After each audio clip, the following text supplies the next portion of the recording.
یہ سوال ابھارا جائے کہ میں ابھی امام مہدی علیہ السلام کی مدد کرنا چاہتا ہوں، اگر جواب نہ پائیں واقعی بہت افسوس اپنے وجود میں کریں۔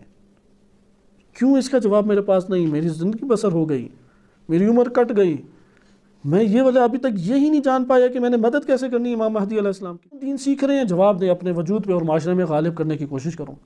کیوں دین بیان کر رہے ہو؟ کہ دین کے اوپر عمل کر کے اور دین کو نشر کر کے دین کو غلبہ دینا چاہتا ہوں۔ دین کو کیوں غلبہ دینا چاہتے ہیں؟ کیونکہ اس سے اللہ کی بندگی ہوتی ہے۔ اللہ کی کیوں بندگی کرتے ہو؟ اس سے اللہ کا تقرب ہوتا ہے۔ اللہ کا تقرب کیوں کرتے ہو؟ کیونکہ یہی انسان کا اصل مقصد ہے۔ غریب کیا پیٹ بھرنے کے لیے امام زمان علیہ السلام کی حکومت چاہیے؟ وہ تو پھر یورپ کی حکومت لیں، پیٹ بھرا جائے گا؟ وہ تو بھر رہے ہیں اپنی ریاستوں میں۔ کیا بڑی بڑی بلڈنگیں کھڑی کرنے کے لیے امام زمان علیہ السلام کی حکومت چاہیے؟ نہیں، اس کے لیے بھی ضروری نہیں ہے، وہ تو ٹیکنالوجی ایجاد کرتے جاؤ اور بلڈنگیں قائم کرتے جائیں۔ بسم اللہ الرحمن الرحیم۔ ظلم کا عنوان جہاں جہاں پر بنتا ہے اس کا خاتمہ شروع کر دیں۔ آپ کائنات و دنیا مہدویت میں زندگی بسر کر رہے ہیں، اس لیے ظلم کا عنوان یہ ضد مہدویت ہے، عدل کا عنوان یہ عین مہدویت ہے، اور ظلم کو ختم کرنے کی کوشش یہ مہدویت کو برپا کرنے کی کوشش ہے۔ عدل کے نافذ کرنے کی کوشش یہ مہدویت کو نافذ کرنے کی کوشش ہے۔ ایسا یہ اس سے بس پہچان، جب ناصر کہا جائے ناصر کی پہچان اس سے ہوگی۔ ہم کیوں شیعہ ہیں؟ کہ دین حق ہے، دین عدل ہے، عدل کا تقاضا ہے شیعہ بنو۔ کیوں شیعہ ہیں؟ اس میں ظلم نہیں ہے، نہ افکار میں شرک، نہ اطاعت میں شرک، نہ افعال میں شرک۔ اللہ کے ساتھ یہ مشرک نہیں کسی کو بناتا، مخلصین لہ الدین کر کے عبادت انجام دیتا ہے۔ مخلصین لہ الدین ہے، اس وجہ سے تشیع کو میں نے اختیار کیا۔ اگر اس کے علاوہ کوئی اور وجوہات ہیں تشیع کی، واقعاً وہ تشیع وہ نہیں ہے جو اہل بیت علیہ السلام نے ہمیں بیان فرمائی ہے۔ اہل بیت علیہ السلام نے تشیع جو بیان فرمائی ہے اس کے واحد وجہ تشیع کا حق ہونا ہے اور عدل کے تقاضوں کے تحت ہونا ہے، اس میں ظلم کی نوعیت نہیں ہے۔ حتیٰ کہ جو روایات آپ مہدویت، امام مہدی علیہ السلام جب حکومت قائم کریں گے، حکومت قائم کرنے کے بعد کیا ہوگا، انشاءاللہ اس حدیث کے آخر میں کچھ پڑھیں گے اور بقیہ ہم اگلی روایات میں پڑھیں گے۔ کیا ہوگا امام مہدی علیہ السلام کی حکومت آ جائے؟ کیا غریب کیا پیٹ بھرنے کے لیے امام زمان علیہ السلام کی حکومت چاہیے؟ وہ تو پھر یورپ کی حکومت لیں، پیٹ بھرا جائے گا؟ وہ تو بھر رہے ہیں اپنی ریاستوں میں۔ کیا بڑی بڑی بلڈنگیں کھڑی کرنے کے لیے امام زمان علیہ السلام کی حکومت چاہیے؟ نہیں، اس کے لیے بھی ضروری نہیں ہے، وہ تو ٹیکنالوجی ایجاد کرتے جاؤ اور بلڈنگیں قائم کرتے جائیں۔ وہ تو ابھی آپ دیکھیں عرب امارات اور غربی ممالک بڑی بڑی بلڈنگیں قائم ہیں، بہترین روڈیں ہیں وہ بھی قائم ہیں۔ امام زمان علیہ السلام کی حکومت میں کیا چیزیں آئیں گی؟ جہالت ہے، اس وقت دنیا میں جہالت زیادہ ہے، تعلیم زیادہ ہے، جہالت بھری ہوئی دنیا حتیٰ کہ جو پڑھے لکھے ہیں ان کے لیے بھی جہالت ہے۔ اس وقت پوری دنیا کے طب کو اکٹھا کر دے، پوری دنیا کی۔ کورونا کا ذرا لیں علاج، کورونا کے علاج سے جاہل ہیں یا عالم ہیں؟ ابھی جاہل ہے۔ 2020 کی ٹیکنالوجی جس کے وہ گیت بڑے بڑے گاتے ہیں اپنی ٹیکنالوجی کے، اور سائنس کی جو خدمات بیان کرتے ہیں، کہاں ہے کورونا کا علاج؟ ابھی تک یہ آسمان دیکھ لیں، سورج تک کسی کی چاند سے آگے رسائی نہیں ہوئی، کوئی عملاً گیا ہی نہیں ہے چاند سے آگے ہے کیا۔ دور سے بیٹھے مشاہدے ہیں، قیاس آرائیاں ہیں۔ سورج کے اندر جا سکتے نہیں جا سکتے، وہ پھیلی ہوئی کائنات، سورج کی وادی کا نہیں پتہ۔ زمین پہ آ جائے، زمین کا ہی نہیں پتہ کہ کیا ہے، زمین ہی کی ابھی پوری خبر نہیں ہے۔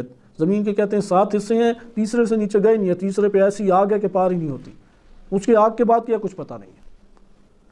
امام زمان علیہ السلام مادی و معنوی دونوں لحاظ سے جہالت کی ظلمتوں کو دور کریں گے۔ پھر ظلم جہل نہیں ہے اس دور میں، اس لیے میں نے عرض کیا کہ مہدویت کا عنوان عدل ہے، مہدویت کا عنوان حق ہے، مہدویت کا عنوان غلبہ دین ہے۔ جہالت کی ظلمتیں اس جگہ پر وجود نہیں رکھتی۔ لہذا یہ عناوین ہمارے پاس مہدویت کے باب سے آتے ہیں۔ آئیں اگلے حصے کو دیکھیں۔ یکون لہو غیبۃ و حیرۃ، کہ یہ والا جواب اب ہمارے ذہنوں میں نقش ہونا چاہیے کہ میں کیسے امام مہدی علیہ السلام کی مدد کروں۔ جواب دیں کہ ہر نوع کے ظلم کو اپنے وجود سے اور میری دسترس میں جتنا ہے معاشرے کے وجود سے ختم کر کے میں مہدویت کی مدد کرنا چاہتا ہوں۔ اس کے علاوہ مہدویت کی مدد نہیں ہوتی، اس کے علاوہ کوئی اور عنوان ہی نہیں ہے مہدویت کا، کیونکہ میں اپنے وجود سے اور معاشرے کے وجود سے جتنی میری استطاعت ہے اس استطاعت کے مطابق جتنی قسم کی انواع ظلم ہیں، جتنی اقسام و انواع ظلم ہیں، ان کا خاتمہ کر کے میں مدد کرنا چاہتا ہوں۔ یہی مدد ہے۔ اب ظلم کتنی ہی قسم کے ہیں، اور ان سب ظلموں کا رئیس کون ہے؟ شرک۔ شرک ایک ایسی جڑ ہے، یہ میں بار بار اس لیے کلام کر رہا ہوں، شرک سے تشیع کو آج کے دور میں کم واقفیت ہے۔ جب یہ کہا جاتا ہے سب مراد نہیں ہوتے، مثلا جب کہا جاتا ہے کہ بنو امیہ پہ اللہ کی لعنت ہو، اس سے مراد نہیں ہے کہ سب کے اوپر ہی، یہ تو روایات میں بھی مضامین ہیں، یعنی بروں کے اوپر جو ان میں سے ہیں۔ اس لیے جب تشیع میں کہا جاتا ہے اس کا یہ مطلب نہیں ہے کوئی ہے ہی نہیں، اس موضوع سے واقفیت کم ہے کیونکہ اس کا بیان کم ہے۔ شرک عظیم وہ ذات باری تعالیٰ یا افعال الہیہ یا اللہ تعالیٰ کی اطاعت میں بھی عبودیت کے مرحلے میں شرک کرنا شرک عظیم۔ لہذا شرک جہاں پر بھی ظلم ہے وہاں کسی نہ کسی نوع کا شرک ہے، چاہے شرک کبیر ہوگا، اکبر ہوگا یا شرک اصغر ہوگا، شرک ہے جہاں پہ ظلم ہے۔ ہو نہیں سکتا ظلم ہو شرک نہ ہو نہیں سکتا۔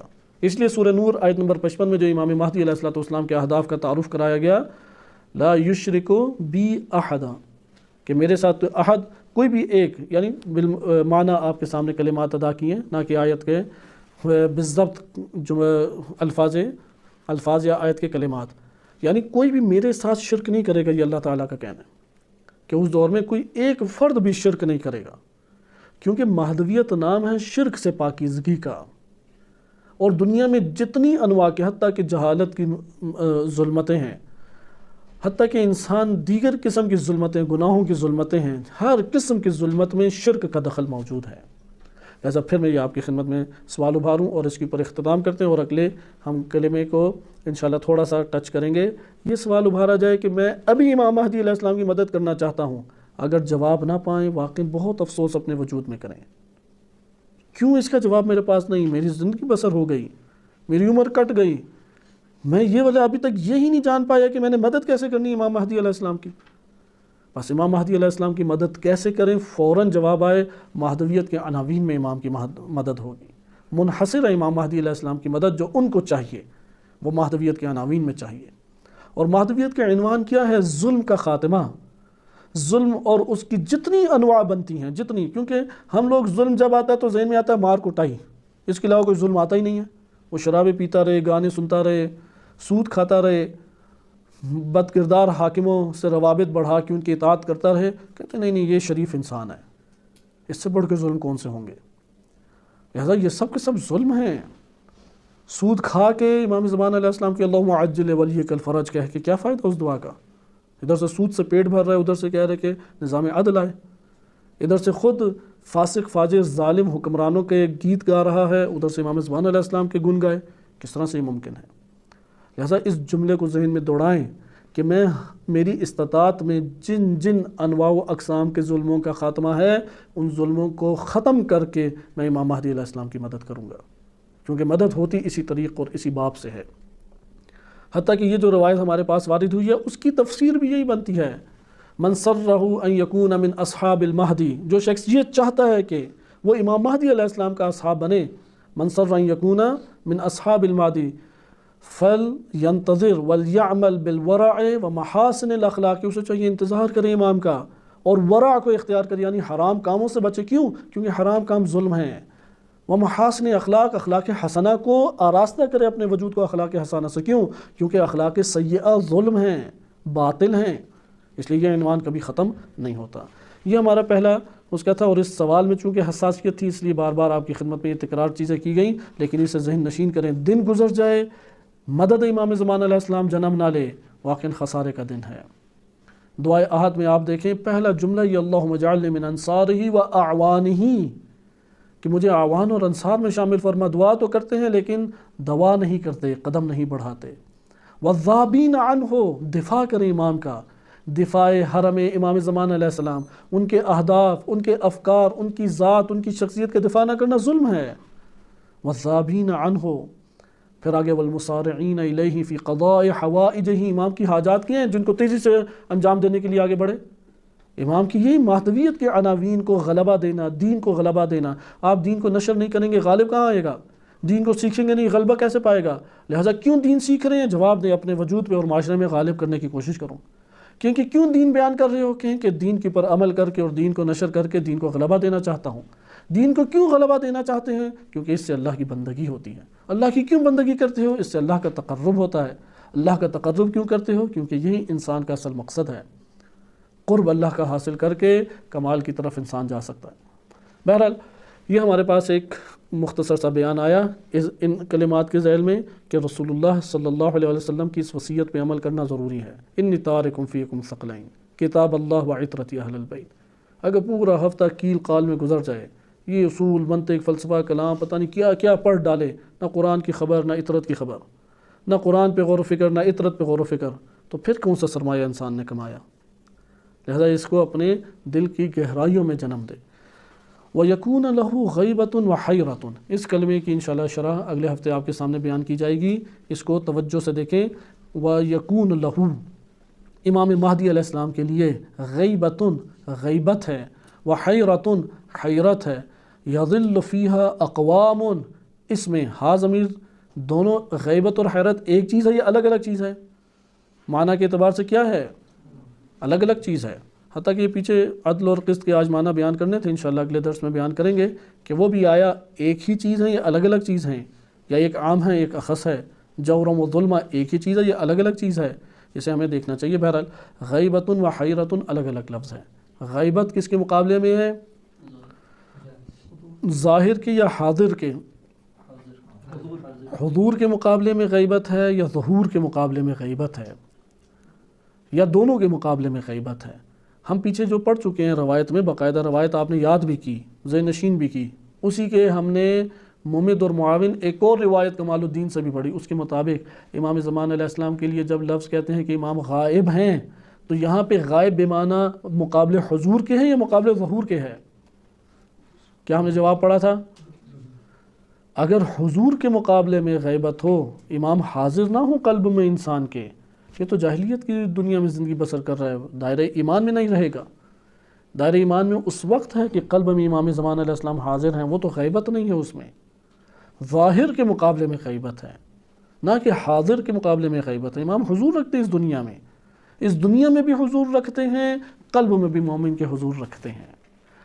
ظاہر دنیا میں ہیں، لیکن میری آنکھوں کے لیے ان کا جو ظاہر ہونا ہے اس میں آشنائی نہیں پائی جاتی، لہذا حضور کے مقابلے میں غیبت نہیں ہے، ظہور کے مقابلے میں غیبت ہے۔ لہو غیبت و حیرت، حیر کہتے ہیں حیرانگی کو بھی کہتے ہیں، تردد فی الامر، ایک امر میں تردد کا شکار ہونا، یہ ہے یا یہ نہیں ہے۔ مثلا یہ ایک کام کے بارے میں پوچھا جائے یہ آپ کو فلاں چیز آتی ہے یا نہیں، وہاں پہ اس طرح کا اظہار کر آتی بھی ہے اور پھر اس طرح کا اظہار کر نہیں بھی آتی، اسے کہتے ہیں حیرت۔ یا حیرت اس کو بھی کہتے ہیں کہ ایک امر ہے وہ عظمت کے ساتھ جب برپا ہوتا ہے تو اس کی عظمت کے مورد کو دیکھ کے اس کو حیرت سے تعبیر کیا جاتا ہے۔ لہذا یکون لہو غیبت و حیرت، حیرت انشاءاللہ اس کو ہم اگلے درس میں تفصیل سے دیکھیں گے کہ حیرت کسے کہتے ہیں۔ اردو میں الحمدللہ یہ لفظ استعمال ہوتا ہے، اور اردو میں جس معنی کے لیے استعمال ہوتا ہے وہ اس معنی میں عربی میں بھی اس کا استعمال ہے، لیکن حیران یا حیرت کا ایک معنی تردد فی الامر بھی ہے، یعنی شک میں ہونا۔ حیرت بمعنی شک بھی آتا ہے، حیرت بمعنی ایک شے کی عظمت کے سامنے جھک جانا، اس معنی میں بھی کیا آتا ہے؟ یہ حیرت معنی لفظ آتا ہے۔ لہذا ادھر کے یکون لہو غیبت و حیرت، یعنی دو چیزیں پھر امام زمان علیہ السلام کے لیے، اور جو ہمارے علماء میں بعض نے بیان کیا ہے، غیبت بھی ہے اور حیرت بھی ہے۔ جب دو چیزیں ہوں تو عربی زبان میں دو کی طرف کون سی ضمیر پلٹتی ہے؟ تثنیہ کی یا مفرد کی؟ ادھر دیکھیں لفظ ہے یظل فیہا اقوام، ہا ضمیر تثنیہ ہے یا مفرد ہے؟ مفرد ہے، اس کا یہ مطلب ہے کہ یہاں پہ ایک کی طرف ضمیر لوٹے گی، صحیح ہے۔ وَيَهْتَدِي فِيهَا آخَرُونَ، ان میں سے بعض نے اس طرح سے بیان کیا ہے ایک چیز ختم ہو جائے گی، ایک رہ جائے گی، وہ جو ایک رہ جائے گی اسی میں اقوام بھی گمراہ ہوں گی اور اسی میں دوسرے ہدایت بھی پا جائیں گے۔ غیبت اور حیرت دونوں تھی امام مہدی علیہ السلام کے لیے۔ حیرت ختم ہو جائے گی، وہ چند سالوں کے اوپر محیط تھی، جیسا کہ نیچے آ رہا ہے فقال ستۃ ایام او ستۃ اشہر او ستۃ سنین، لیکن غیبت اسی طرح سے رہے گی، اور اس غیبت میں اقوام جو ہیں وہ گمراہ بھی ہوں گی اور ہدایت یافتہ بھی ہوں گی انشاءاللہ۔ غیبت اور حیرت ادھر احتمال دو ہی بنتے ہیں، تیسرا کوئی احتمال نہیں ہے، یا تو غیبت اور حیرت مترادف ہے یا مترادف نہیں ہے، دو الگ الگ معنی ہیں۔ اگر ہم مترادف اسے قرار دے دیں تو فیہا کی ضمیر ایک کی طرف لوٹ رہی ہے کہ غیبت وہی حیرت ہے اور حیرت وہی غیبت ہے، اور غیبت میں بھی حیران سرگردہ اور پریشان ہوگا، اور اسی طرح حیرت میں بھی یہی ہوتا ہے، اور یہ کیفیت ظہور امام زمان علیہ السلام تک رہے گی۔ لیکن یہ والی تفسیر زیادہ ہمارے لیے بقیہ روایات کے ساتھ سازگار دکھائی نہیں دیتی، بقیہ حدیث مبارکہ اور روایات کے ساتھ یہ سازگار نہیں ہے، کیونکہ بقیہ میں کیا امام کی صحیح سنت روایت ہے کہ اگر اذا عرفت هذا الامر، اگر آپ نے اس امر کی معرفت حاصل کر لی تقدم او تاخر، پہلے ہو جائے یا بعد میں ہو جائے ظہور فرق نہیں پڑتا، تو اس کے مطابق تو معرفت علاج غیبت و علاج حیرت ہے، اس لیے یہ سازگار مترادف ہونا کم بنتا ہے بقیہ حدیث کے۔ لیکن یا دوسرا احتمال ہے کہ دو الگ الگ ہیں، یہ دونوں احتمال اپنی بقیہ تشریح کے ساتھ اگلے ہفتے ملاحظہ کیے جائیں گے۔ صلی اللہ علیہ سیدنا محمد و آلہ الطاہرین۔